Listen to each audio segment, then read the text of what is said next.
IIT JEE की तैयारी कर रही थी, उसने सुसाइड कर लिया है। उसने सुसाइड नोट लिखा है जो पेरेंट्स के लिए और स्टूडेंट्स के लिए बहुत कुछ सीखने वाला है। मैं आपको सुनाता हूँ कि उन्होंने क्या क्या लिखा सुसाइड नोट के अंदर, और आप देखना एक 12th क्लास की बच्ची क्या लिख रही है सुसाइड नोट के अंदर, और हमें उससे क्या सीखना चाहिए।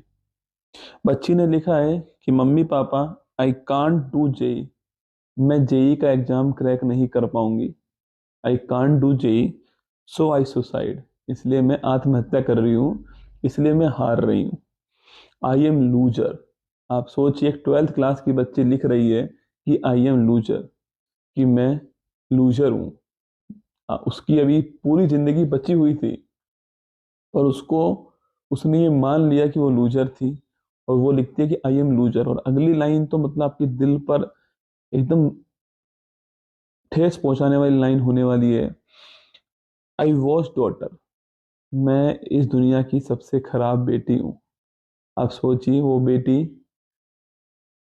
वो लिख रही है, वो 12th क्लास के अंदर लिख रही है कि मैं लूजर हूँ, इसलिए मैं सुसाइड कर रही हूँ। मैं एग्जाम क्रैक नहीं कर पाऊंगी, इसलिए सुसाइड कर रही हूँ। हम हर किसी से बोलते तो हैं कि एक एग्जाम जो है आपकी जिंदगी नहीं होता है, पर हम अपने बच्चों के ऊपर लागू नहीं करते, बस सामने वाले को ही बोलते हैं। क्या कभी हमने उसको बोला, पेरेंट्स ने बोला कि उसको कि कोई बात नहीं, एक एग्जाम ही तो है, पूरी लाइफ थोड़ी है। हमने एक ऐसा माहौल तैयार कर दिया है, हमने उसके ऊपर इतना दबाव डाल दिया है, उसको बार बार याद कराया जा रहा है कि जो पैसा तेरे पास आ रहा है वो पैसा कितनी मेहनत से आ रहा है, और ये एग्जाम उसके लिए कितनी बड़ी चीज है। हमने उसके ऊपर इतना दबाव डाल दिया है कि वो टूट चुकी हैं, वो टूट चुके हैं। और सोचिए आप, अभी तो पूरी जिंदगी बची हुई थी, उसे बहुत कुछ करना भी था उस लाइफ के अंदर। क्या कोई 12th फेल कुछ नहीं कर पाता? आप देखिए अभी 12th फेल फिल्म आपने देखी होगी, रीस्टार्ट किया ना। कितने सारे ऐसे उदाहरण हैं जिन्होंने बहुत कुछ किया है लाइफ में, पर हमने कभी उनको बताए, ये सारे एग्जाम्पल नहीं बताए। हमने उनको केवल टॉपर्स की फोटो दिखाई है कि ये टॉपर आया है नीट जेई के अंदर, ये टॉपर आया है जेई के अंदर। हमने केवल वही दिखाया उनको, ये टॉपर इस एग्जाम के अंदर आया है, तुझे भी टॉपर ही आना है। क्या हमने कभी बताया उसको कि कोई बात नहीं, अगर एग्जाम तुझे बस पूरी शिद्दत से एग्जाम देना है, बाकी आगे मेहनत का फल मिलेगा। सुनना अगली लाइन उसकी, सॉरी मम्मी पापा, यही लास्ट ऑप्शन था। सोचिए मतलब कि उस बच्ची ने ये लाइन कैसे लिखी होंगी, कितना दबाव उसके ऊपर होगा। इस दबाव को क्रिएट करने में तीन ही लोग जिम्मेदार हैं, पेरेंट्स, समाज और कोचिंग संस्थान जो टीचर्स हैं। कभी हमने बताया ही नहीं उसको कि एग्जाम सब कुछ नहीं है,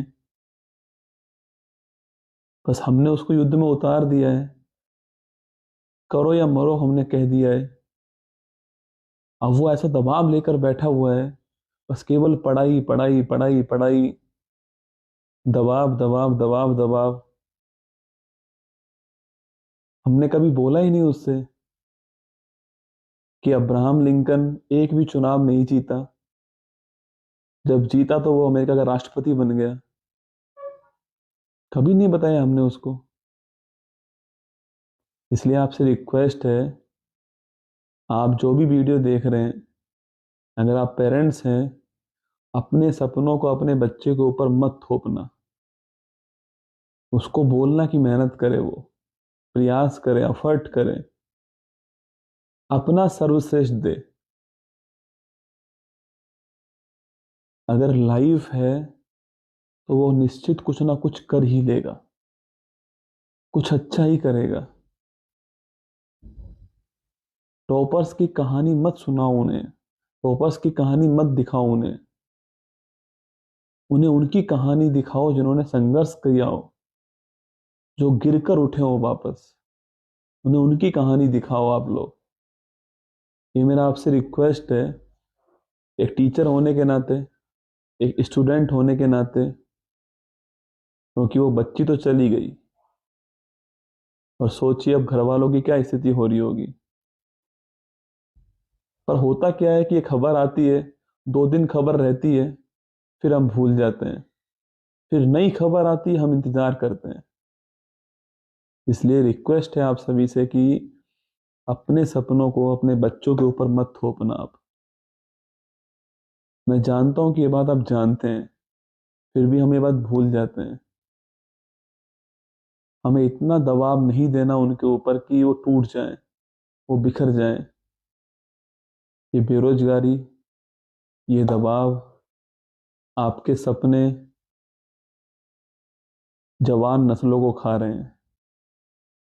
अगर उनके पास जिंदगी